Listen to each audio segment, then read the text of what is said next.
네, 최근 유명 연예인 부부들의 이혼 소식부터 부부 사이에 발생하는 각종 사건까지 부부의 올바른 관계 정립이 행복한 삶을 위해서 무엇보다 중요하게 느껴지는 때입니다. 주여가 한국상담대학원 대학교 교수와 함께 부부에 대한 얘기를 나눠보겠습니다. 네, 교수님 어서 오세요. 네, 안녕하세요. 네, 반갑습니다. 네. 자, 가장 최근 소식이라고 하면 당연히 송송 커플의 이혼 네. 소식. 2년 만에 헤어지면서 정말 많은 분들이 깜짝 놀라신 것 같습니다. 우리나라 결혼율과 이혼율이 현재 어떻게 되나요? 네. 저도 매우 안타깝게 생각을 합니다. 네.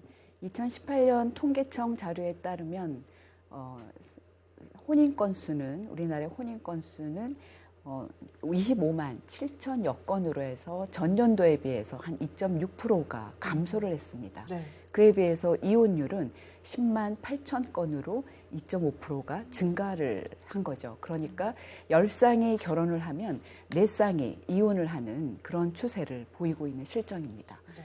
또 결혼을 하고 지속 기간이 어느 정도일 때 이혼율이 가장 높은가를 봤더니 네. 20년 이상, 그러니까 우리가 이른바 황혼이혼이라고 얘기하는 그 부부에게서 이혼율이 가장 1위로 발생을 했고요. 네. 그 다음으로는 결혼한 지 5년 미만인, 그러니까 굉장히 결혼 초기죠. 그럴 때 이혼이 그 다음에 발생을 하는 순위가 그렇게 나타나 있습니다. 네. 어떻게 보면 좀 양극단에 있네요. 네, 그렇습니다. 그러니까 그렇군요. 중간은 없는 거죠. 네. 그러니까 보통 이혼 사유로 많이 꼽는 것이 성격 차이 때문에요. 네, 라는 말을 네, 많이 하는 것 그렇습니다. 같은데 네. 사실 뭐 다른 사람이 만났기 때문에 어찌 보면 굉장히 당연해 보이는 일인데 그 상담 많이 하셨잖아요. 네. 어떤 이유들 때문에 좀 갈등을 겪고 있습니까? 사실 부부들은 정말 아무것도 아닌 것으로 이제 싸웁니다. 네. 그리고 실제로 상담을 오셔서도 네. 처음에 발단은 굉장히 사소한 것에서 시작이 되었다고 말씀을 하시는데 나중에 굉장히 골이 깊어지는 경우가 많은 거죠. 그래서 보고 있으면 갈등이 있다는 것은 어쩌면 우리가 관계가 더 친밀하다라는 것의 반증일 수 있습니다. 왜냐하면 인간관계는 갈등이 있을 때 또 친밀해지면 갈등 관계가 되어지는 것이 그냥 당연한 이치거든요. 네. 근데 그 갈등을 없애자라고 하는 것이 문제가 아니고 갈등을 어떻게 푸느냐라는 것이 문제인데 보통 부부 상담을 오시는 분들의 공통점을 보고 있으면 네. 내가 문제가 아니라 상대가 문제가 있다. 아. 네, 상대가 저 문제만 좀 부족한 것을 개선하고 좀 다르게 생각해주면 될 것 같다. 그래서 자꾸 상대를 바꾸려고 한다는 것이죠. 그렇게 되면 그 상대방은 또한 나에게 문제가 있기 때문에 내 문제를 바꾸려고 하고 있어서 악순환의 궤도 속에 들어가게 되는 것이 굉장히 절망적인 상황입니다. 그래서 이것이 상대가 문제가 있고 부족한 사람이라고 보기 이전에 갈등이 서로의 차이 때문이다라고 하는 것을 좀 봐야지. 그렇지 않으면 네. 이 관계가 유지되는 것은 내가 굉장히 노력을 했고 서로 인내하고 내가 희생했기 때문에 우리의 관계가 유지되는 것이라고 생각하기 때문에 네. 마지막엔 굉장히 억울한 감정과 분노의 감정이 올라오게 되는 것이죠.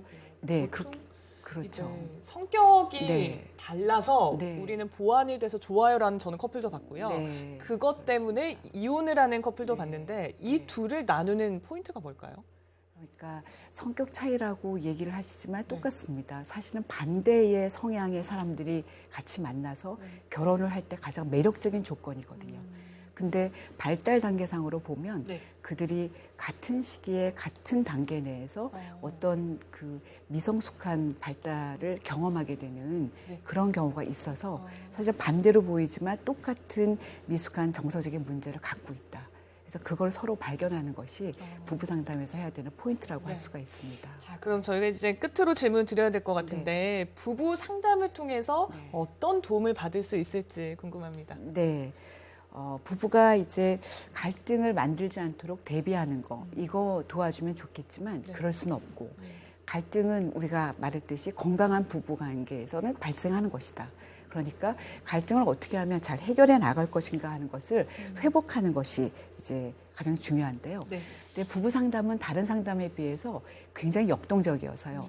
다른 상담에 비해서 훨씬 더 회복하고 성공적인 상담률을 나타내는 상담 유형이기도 합니다. 네. 그러니까 문제가 있으면 오셔야 된다는 것이죠. 그러니까 상담을 실제로 거칠 때 상대가 나를 미워하는 줄 알았더니 미워하는 게 아니라 그도 내가 나에게 사랑받고 나에게 뭔가 애정을 받고 싶어 한다는 것을 그걸 요구한다는, 그런데 그것이 좌절된 욕구라는 걸 알게 될 때, 또 이혼을 굉장히 요구하는 줄 알았더니 알고 보니까 나와 관계와 연결하고 싶은 욕구가 너무 많은데 그것이 좌절된 것을 알게 될 때, 또 굉장히 나한테 무관심하고 나를 무시하는 줄 알았더니 알고 보니까 그가 나와 관계를 깨치지 않고 흐트러지지 않게 하기 위해서 무던히도 애를 쓰고 참고 있었다는 것을 알게 될 때, 이제 이런 것을 이제 내면에 우리가 좌절된 욕구라고 얘기하는데요. 그것을 알게 되면 두 부부관계가 또 회복의 길로 열려지는 열쇠가 되는 것 같습니다. 알겠습니다. 사실 모든 사람이 또 인정받고 싶어하는 욕구가 항상 있는 그렇습니다. 것 같아요. 그래서 네. 상담을 통해서 꼭 네. 갈등을 푸셨으면 좋겠다는 생각이 듭니다.